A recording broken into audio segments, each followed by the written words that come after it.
30분 이상씩 매일매일 마스크팩 같은 걸 해버리면 각질층이 부을 수 있습니다. 그렇지 않아도 레이저 이후에 피부 장벽층이랑 피부 각질층이 붉게 되거든요. 근데 그 상태에서 마스크팩을 너무 장시간 하면 피부 각질층이나 장벽층을 불려버리는 효과가 있습니다. 사실 요즘에는 거의 장사꾼 같은 피부과들이 너무나 많습니다. 사실은 정말 기계 레이저 장비 다룰 줄 아는 정도, 프로토콜만 매뉴얼만 보고 들어가는 의사, 그 정도의 의사들이 정말 부지기수로 있거든요. 필수 의료들이 다 붕괴되고 전부 미용 의료 시장으로 대부분의 의사들이 다 들어오다 보니까, 특히 뭐 이런저런 네트워크 의원들, 이런 곳은 계속 의사가 바뀌고 갈리면서 정말 경험이 미천한 의사들이 질비한 경우가 많습니다. 그런 경우는 왜 이 시술을 하는지에 대한 기본적인 컨셉이랄지 개념조차 강하게 잡혀있지 않고 그냥 막 시술 들어가서 마치 꼭 그냥 공장에서 이렇게 쏘듯이 정말 그냥 이 방법만 알고 막 들어가는 경우들 정말 많이 봤거든요. 시술 부작용은 사실 상당히 많이 발생할 수 있는 상태고요. 현실 자체가 예를 들면 색소가 더 진해진달지, 쉽게 화상을 입는달지, 그 다음에 색소 침착으로 수년, 수개월 이상 고생한달지, 뭐 얼굴이 전부 다 막 뒤집어지거나 아니면 심한 경우는 뭐 흉터가 오히려 남는달지, 그 다음에 흔히 하는 뭐 주사 시술들, 특별히 문제 없을 거라 하는 주사 시술들에도 다른 데서 하고 오셨던 분들 보면 심지어는 제일 심각했을 때는 신경 손상 같은 것들이 있어서 계속 이상 감각이 뭐 욱신거리거나 찌릿찌릿하거나 하는 신경 감각 이상증이 있으신 경우들도 제가 봤습니다. 제일 심한 거는 이제 영구적인 뭐 흉터랄지 손상이랄지 뭐 그렇게 남아서 막 이런저런 치료를 다 해봐도 돌이킬 수 없는 경우, 그런 경우들이 꽤 있습니다. 그래서 제일 중요한 게 정말 경험이 많은, 특정 시술에 대해서 계속 최소한 5년 이상 지속해온 책임지는 의사한테 가서 받으시는 게 중요한데, 요즘에는 사실 너무나 많은 병원들에 정말 미숙한 의사들이 사실 널려있는 형국입니다. 특히 이 피부 미용, 성형 쪽에 더 많이 있습니다. 특히 레이저로 하는 시술들은 더더욱 많고요. 가장 흔한 건 일단 원래보다 더 안 좋아지는 것들, 효과가 별로 없는 건 괜찮은데, 사실은 물론 그것도 비용과 시간을 들여서 하신 분들한테는 조금 용납하기 어렵지만, 제일 중요한 거는 원래 내가 좋아지기 위해서 갔는데 더 나빠지는 경우, 이런 경우는 아주 생각보다 굉장히 빈도가 많습니다.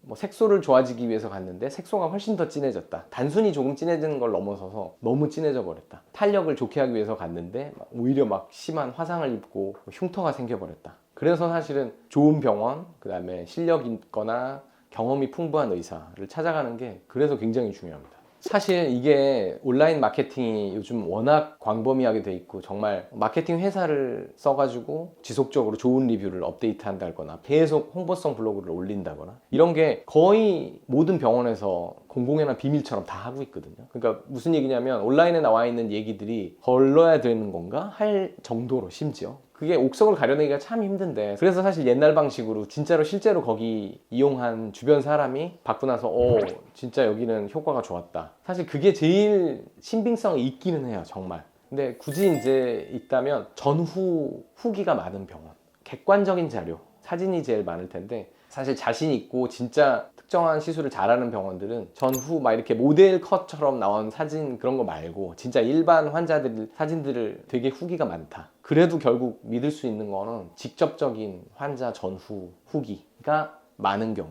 근데 이제 어려운 거는 초상권 문제나 사실 개인정보 문제 때문에 이거를 많이 확보하기가 정말 잘하는 병원도 쉽지가 않아서, 사실 이걸 다 충족하는 병원이 아주 많지는 않습니다. 근데 확실히 주변에서 시술했던 사람들의 얘기가 많고, 그 다음에 객관적 자료까지도 뭐 온라인에서 많다 실제로, 그러면 와, 여기는 그래도 믿을 만하다. 피부 성형 의료 시장 자체가 지금 거의 쿠팡이랑 11번가처럼 돼버렸거든요.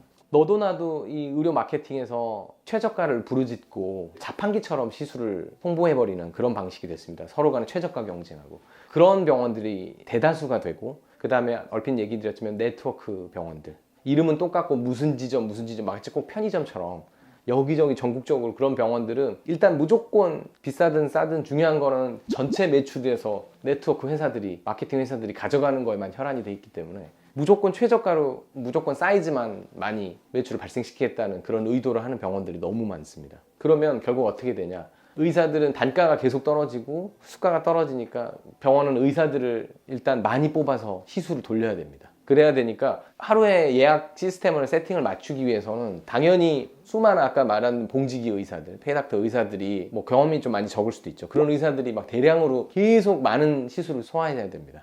그러다 보면 아무래도 계속 의사가 바뀔 수 있는 계제가 있죠. 특히 이런 뭐 네트워크 병원들, 네트워크 의원들 이렇게 무조건 싸게 해서 매출을 많이 발생시키고 환자를 많이 늘려야 된다는 병원들의 경우는 거의 그런 구조가 되게 돼 있습니다. 그래서 이제 보통 무조건 계속 의사가 바뀌게 되죠. 물론 이제 병원 시스템에 따라서 저희 병원 같은 경우는 이제 환자분이 나 이 의사의 시술이 좋다. 그래서 이 의사를 지정할 수 있게 이렇게 환자분들이 의사를 지정할 수 있는 지정제를 가지고 있습니다. 레이저 같은 경우는 사실은 한 30% 정도가 받는 분이 어떻게 했느냐가 영향을 줍니다, 결과에. 특별히 안 해도 될 것들을 막 얼굴에다가 시술 받고 나서 하는 경우, 굳이 안 해도 될 관리들, 그런 것들을 하는 경우, 그 다음에 이제 얼굴을 뜨겁게 유지하는 거, 찜질방, 사우나, 그 다음에 뭐 불 앞에 있는다거나 자주 이렇게 얼굴을 뜨겁게 만드는 거, 요거 일단 제일 안 좋은 거고요.